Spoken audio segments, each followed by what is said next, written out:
This is the test with the Unihertz night vision camera, and this is panning back with the night vision turned off.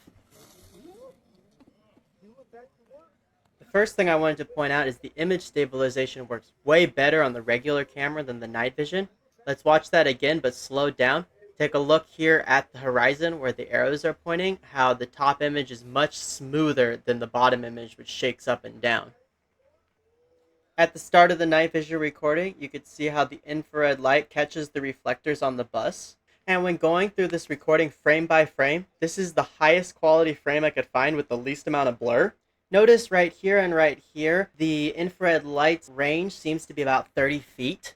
And if we zoom way in, nothing is really identifiable except this metal pole which is reflecting the infrared light back.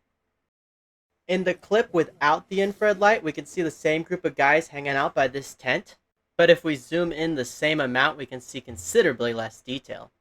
Despite the 2 minutes between when the two videos were shot and then the people who have moved around, this tower in the distance should be the same as this tower in the distance.